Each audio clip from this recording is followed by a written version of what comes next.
Are you the one who gets it all done? Always pushing forward? Always striving? In the constant chase for success, when was the last time you took a moment just for you? We're always on the go, rushing from one task to the next, barely pausing to catch our breath. What if we took a moment to pause? Imagine listening in, really listening, to the wind, to your heartbeat, to your soul. What if slowing down was the key, a chance to discover a deeper connection with yourself? And from that connection expand it to those you love, to the moments that truly matter. Pause, reflect, connect. It's time to live fully from the inside out.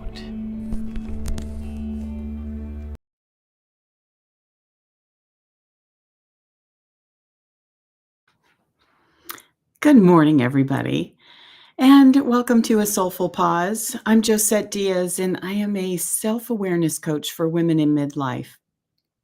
Now, I have a beautiful community called the Art of Awareness, and this is where we dive into the creative process in order to have a different conversation with ourselves internally, which taps us directly into our rhythm and into our flow. And if that interests you, then come and join us. We are actually meeting tonight. So it's your lucky day. You could sign up through the link in my bio and come and drop in for $7 and see what you think about this community. So, what I wanted to talk to you about today, because we're going solo or I'm going solo, is that we often have so many stories that we tell ourselves, and they come out in so many different situations. And I wanted to really dive into this a little bit deeper because it's one of the things that holds us back so often. We have, when we're growing up, we have different aspirations, and there's certain things that happen in our lives as we grow up. And then we start to tell ourselves this story. There's a narrative that lies underneath most situations that we encounter, even as adults. And I know I've talked about this before, when I've spoken of how our inner child is at the steering wheel, driving the car in different moments of our life. Now, would you give your keys over to a 9-year-old? No. So, if that's the case, then why are we allowing our inner child at that particular age who's responding to a certain situation to be in the driver's seat of the rest of the things that are happening in our life? And so I wanted to have this conversation because I think it's really important for us to start to recognize how we move in the world and what's really in charge. What are we really making decisions? Where's the place that we're coming from that we're making these decisions? And how is that impacting what else we see in our lives that come from the results of that? Are we getting more of the same? Are we actually making shifts and changes? Do we need help with that? What is happening? So, I'm gonna give you an example. I have a wonderful client who has struggled with this inner this inner teenager who likes to show up when feelings arrive that remind her, and she's not conscious of this immediately. So these are things that you're not necessarily conscious of. You don't really have an awareness that that's what's occurring. And these are some of the things that we do in the art of awareness. We're always teasing out very gently these awarenesses so that you can meet them and understand yourself and understand the emotions behind it so that you can shift the different elements in your life that aren't working for you. So back to my client. Now, she has encountered a variety of different situations. The situations don't really matter, it's the response. So what triggers in her is, the feelings of loneliness, feelings of, being left out, feelings of neglect, abandonment, not feeling cherished, or needing to walk on eggshells in order to keep your status. And that can be with particular people, it can be with situations. And so, in the adult world, all of these things occur. We've all gone through this. We've all felt these ways in different situations. We've all felt neglected. We've all felt abandoned. We've all felt left out. We've all felt shunned. We've all felt, that that there isn't anyone there for us. So, what happens is when we have those situations occurring, it hits us in our body in a particular place. Now, you may not have any awareness of this. You have to really slow down and start to pay attention to what's happening in your body and where you feel things. Now, generally speaking, when I'm saying that, what I'm really speaking to is how you feel it in your, I'm going to say, your chakra system. So these are the discs that are energetic in your body that channel this energy through you. So if you feel something like you get a stomach cramp or you feel butterflies in your stomach, right? That's your solar plexus. And then cramping sometimes can happen lower, like in your sacral or even in your I just totally forgot the root chakra. And so if you start to notice in your body where you're having sensations, now it might not be just exactly where that root chakra is or exactly where the sacral is. It's going to encompass in different places around that area. So pay attention to what areas you're having feelings. Is it pounding in your heart? Do you get nervous? Do you feel like, oh, I almost can't breathe? Those are the things to pay attention to because they do link to the chakra system that is that energetic disc. These are the larger energy centers that help you to understand yourself even more. And there's so much more to that, and I'm not going to go into it because I'm going to get totally sidetracked. So, paying attention to the body is the first thing. And then you want to see what rises up as your thoughts around it. So, what happens in real time is you have this unconscious knowing that something's hitting you. You might notice that you have a flutter in your stomach or that you are kind of like feeling a little bit like you're holding your breath. In those moments, though, that's when the trigger comes into your mind, which your mind then starts to play the things that keep you safe. So it taps you directly into that storyline that you created when you were a child or a young adult or a teenager that tells you what this is and how to behave. And so that behavior then carries you into different patterns that may or may not be serving your life or getting you where you want to be. So, with this particular client, when these types of situations occur, there's a total resistance to what's happening.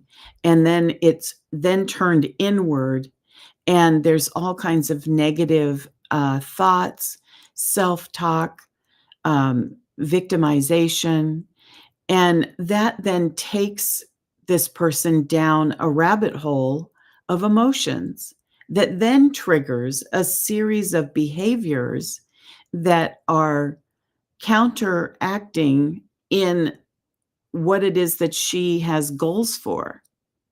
So when this is happening, this is allowing that teenage part of her to start taking over, to start managing her life, to create situations that are even worse for her, that actually prove the teenager right. See, I told you that no one cares. See, I told you that you're on your own.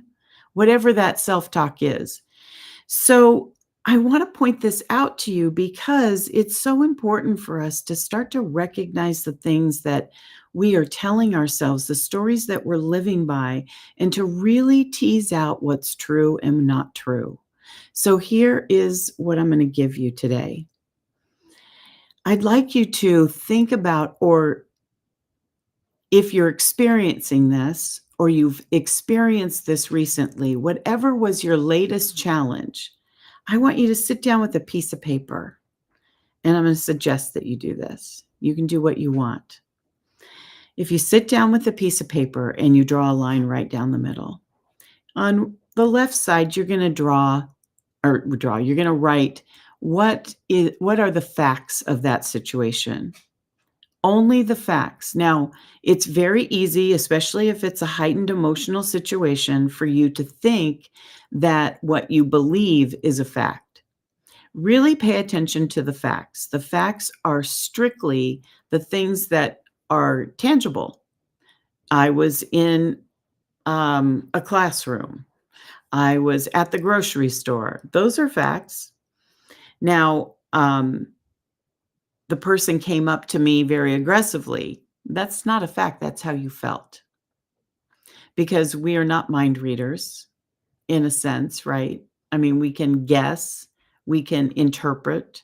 And yes, there's a certain amount of like knowing that we have when we look at someone. And if you're very sensitive, then yes, you're tapping into an energy stream. Yet we don't always really know what the other person is thinking. And so it's not good for us to assume that. So let's stay out of that realm. We want to keep that in our beliefs and emotions. And so on the right side of the page, you're going to write what you believe and what the emotions are. And then you're going to take a look when you're done making this list of what the simple facts are and the emotions and beliefs are. And you're going to look at the two.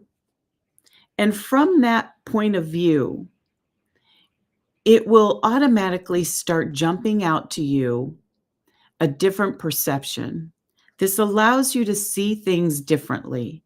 It allows you to make a different kind of decision because you are noticing that some things that you think are true may not be true. It just might be what you believe. And then once you're able to see that, then you can go a little deeper underneath it. And you can really look back on where this type of pattern may have started with you. How old were you? What does it remind you of? Think of like your childhood and what does it remind you of? Because I can tell you from personal experience that I myself have had those same experiences. The reason I'm talking about it, the reason that I have clients that go through this, because these are the moments that we create the story and start to create the identity that we're choosing to live in. And we sometimes outgrow that identity. We outgrow those different things, yet we haven't healed the story. And so it sits underneath our behavior, it sits underneath our decisions that we make. And when we can really dive into what it is that we are experiencing and the truth of it, and allow ourselves to see what is really happening around us, it allows us to become more discerning. And if you're interested in diving deeper into these types of things and exploring yourself and really revealing to yourself who you are underneath it all, then come join us in the Art of Awareness. Not only is it a community where we are exploring how we are reacting and what we are taking in and where we are living from in the world. There's just so much more to this than what I'm giving you an example of. I'm just giving you a little taste of one thing that gets explored. And We're getting ready to, at the end of the month, hold a workshop that I'll put out for everyone. You can come if you like. And we are going to be really diving into that inner child work.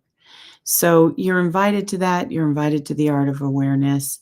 And if you have anything that you're thinking about, you can certainly DM me here.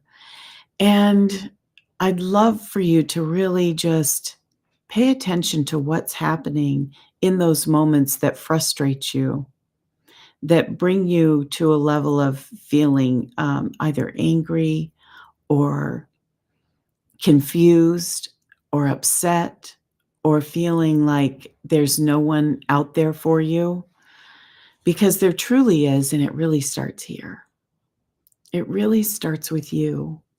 Because once you can love yourself in those moments of feeling totally rejected and bring that in and internally love you and recognize that you have so much more to yourself than what someone else might indicate to you that they feel about you. And remind yourself that those situations are always there to show you something else about you. And I know I'm saying you a lot. And the truth is that it does start with you. And if we don't start paying attention to this inner world, then we cannot shift and change the outer world. So if you're interested in that, come and join us. And I'll be back next week. And I hope that you have a lovely weekend and that you enjoyed this moment of a soulful pause.